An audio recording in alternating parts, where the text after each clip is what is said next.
Man interesē, kas bija tas lēmums jums iet tā kā IPO ceļu, kas ar to notika, kāpēc tā, kas ir tas stāsts? Mums bija tāds atkal nākšais tas attīstības solis, ko mēs sākām plānot, manuprāt, kaut kādā tur 13. gadā un sākām realizēt 14. gadā. Ka mēs sapratām to, ka tagad tā ražotne, ko mēs ierīkojam 8. gadā, ka tur viss tā kapacitāte ir izlietota. Un ka mums ir jādomā par jaunu ražošanu.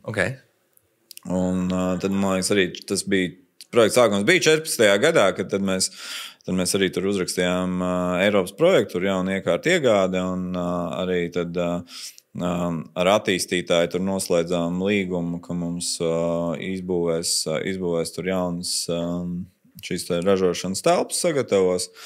Un tad 15. gadā, tas bija sākums, mēs tur ar to attīstītāju nesagāja, tur viss palika baigi dārgi. Un mēs sapratām, ka tur nebūs, un mums jau tās iekārtas pasūtītas un nāk.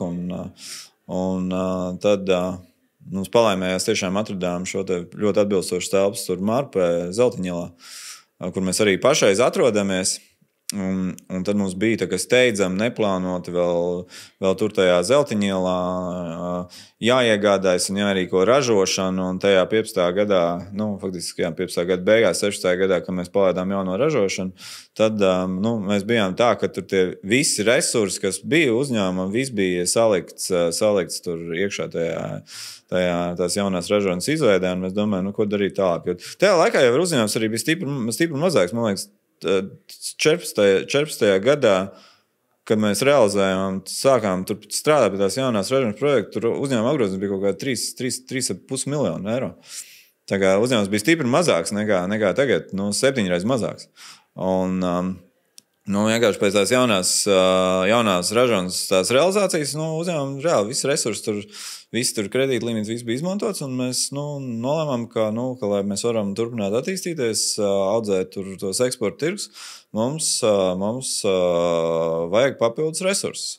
Un bankas tajā laikā visi tie kredītlimiti izmantot. Mēs uzskatījām, ka šim uzņēmumam, tomēr uzņēmums ļoti, ļoti ekstraverts, Latvijā zīmols zināms, mēģināsim piesaistīt līdzekļus biržā. Jā. Un tad, attiecīgi, 16. gadā mēs sākām sagatavoties, un 17. gada rudenī mēs kļuvām par publisku uzņēmumu.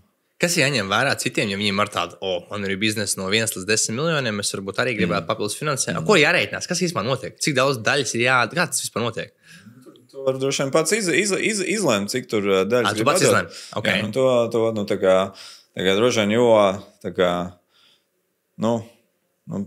nezinu, visdrīzāk, kad kaut kādi, nezinu, tur 10-20% būtu jāpiedāvā. Okay, ja piedāvā vairāk, jo vairāk, jo labāk. Okay. Tādā ziņā no tādas biržas, un pēc tam arī, lai būtu kaut kāda tā lielāka tā tirdzniecība, jo vairāk būs tas apjoms tajā brīvajā tirdzniecībā, jo potenciāli būs lielāka. Kas iedod vērtību? Tā birža iedod tavu uzņēmumu vērtību? Vērtība, savā ziņā tas ir, kā es saku, ka vērtība ir tāda, par kādu investors ir gatavs reāli parakstīties uz to akciju. Okay.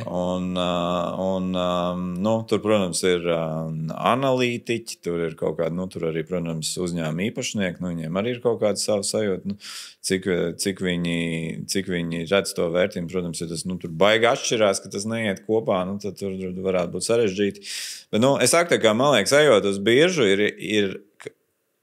tā tiešām ir jānoķer tā sajūta, un tāpēc ir svarīgi, ja ir tie plāni iet uz biržu, iet runāties ar potenciāliem investoriem laicīgi, uztaisīt, nezinu, tur savu uzņēmumu prezentāciju un aiziet tur parunāties ar dažādiem investoriem, varbūt pat uztaisīt, nezinu, kaut kā tur publisku, tur, nezinu, tur prezentāciju un pēc tam parunāties un saprast, ko viņi pa visu šito domā. Un tad ir jānoķer tā ideja iet uz biržu un tās akcijas, ko izlaiž, ka viņas ir jāspēj par to cenu pārdot.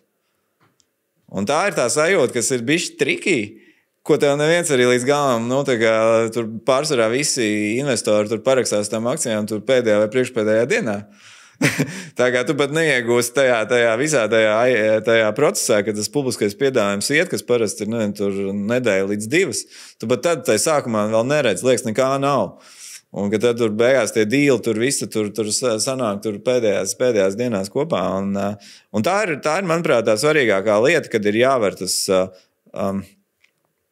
laidiens, kas tiek biržā piedāvāts, ka viņu ir par to cenu jāspēj pilnībā izpārdot.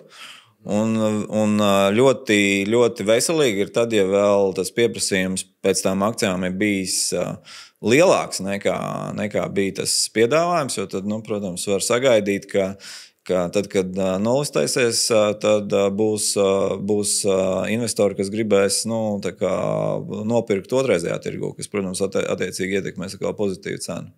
Kā jums bija? Mums tā arī bija. Mums, man liekas, bija. Es tādu arī precīzi tos ciparus vairs neatceros, bet mums tas pārsniegums bija liels, kas arī tā bija, ka pirmajā dienā jau akciju cena palielinājās par cik tur pie 20%.